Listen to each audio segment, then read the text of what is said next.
My next guest is, I'm looking forward to this discussion. We're going to hear a bit of a history lesson. It is Doug Alderman of Pride Seeds. Hey, Doug, how's it going?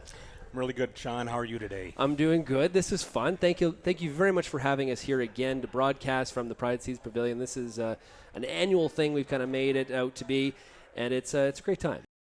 Okay, 70 years of Pride Seeds. Time flies. Sure does. You have not been here for all of them.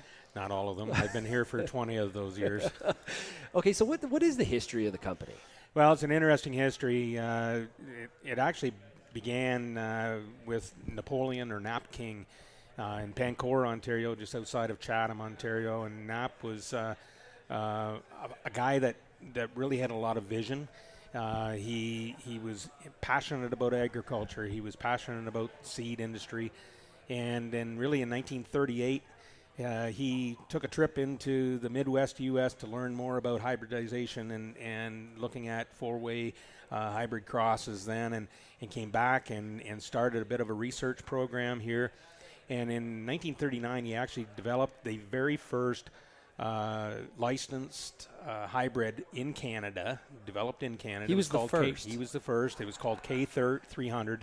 And it was a hybrid that was the first licensed product developed in Canada for Canadian farmers. And then it expanded somewhat through the 40s, and then in 1950, Knapp brought the Pride Seeds brand here to Canada, and that's where the brand was. So it was King Agro, and then the brand was Pride Seeds in 1950. So as a result, we're into our 70th year here. We're launching 2020, so it's time does go by. In a hurry. And you have a poster board here with kind of the timeline and the history. When did Lima Grain become part of the story? So Lima Grain became part of the story in 1994, and actually the King family, Paul King, joined Knapp in the early 60s, and they ran that business and expanded that business throughout the 70s into the grain business and et cetera. And the seed business was sold. Pride Seeds was sold to Groupe Lima Grain from France in 1994. Okay. Wow. Yeah. That also time flies. Time flies. I remember that. And then I started with this company way back when as a dealer in 1996. My grandfather actually grew a lot of the first soybeans in the 60s and was a good friend of Knapp King's, or knew Knapp King, and grew a lot of seed beans for Knapp in the 60s, and then so we had a connection with the Pride Seeds and the King grain family, the King Agro business, through being seed growers, as many people in southwestern Ontario, and in particular in Kent County, did.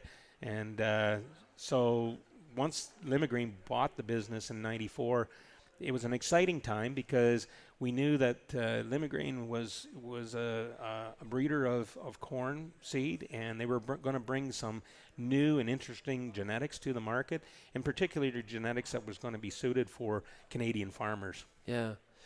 I think what's interesting is that my history here in Ontario goes back to just 2010, and even going back to 2010, Pride Seeds has experienced extreme growth. Yep. In terms of market share, specifically in corn.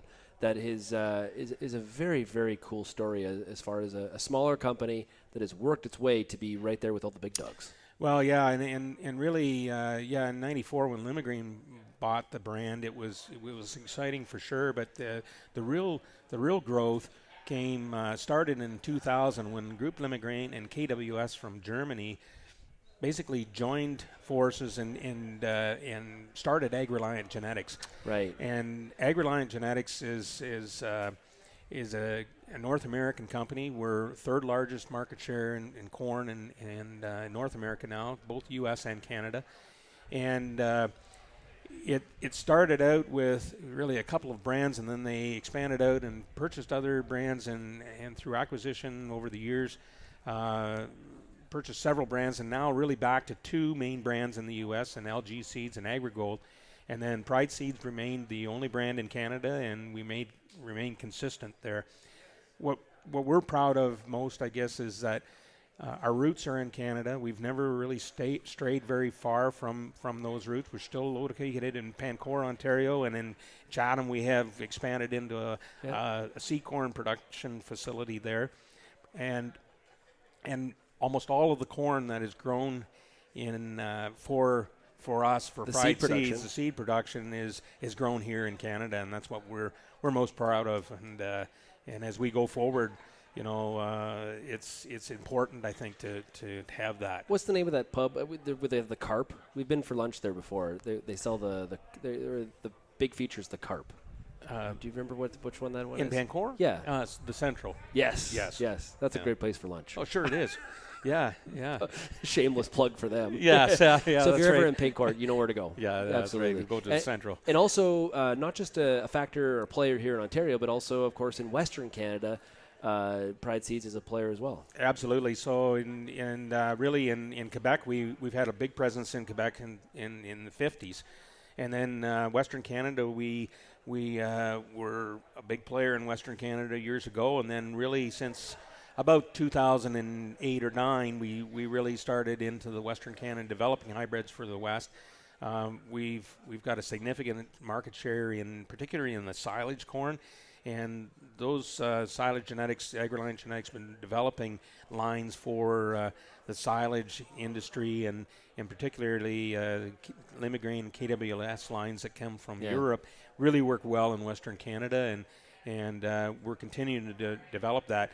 You know, our tagline is focused on performance, and I think that's really what farmers are looking for today. They've always have, but today and going forward for sure, it's about performance, and we have to be continually innovative in developing those lines for our farmers to. Well, Real Agriculture is really focused on educating growers on agronomic issues that are happening in the moment, in the field right now.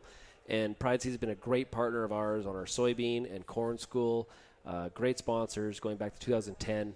It's amazing that time has gone by that quick. It sure has. I could have mentioned 70 years. I think it's probably gone just as fast for some people. But Doug, thanks a lot. I really appreciate you having us here, and all the best. Pleasure. My pleasure, Shaun, and thank you for being here with us at Canada's Outdoor Farm Show and celebrating not only our 70th anniversary but remembering 18 years ago, it was 9/11. It's a mark in history as well, and absolutely. And our thoughts and prayers go out to everybody that has been affected by that. Check them out, prideseed.com. Great partners of Real Agriculture, and Doug, thanks a lot. Thank you, Shaun.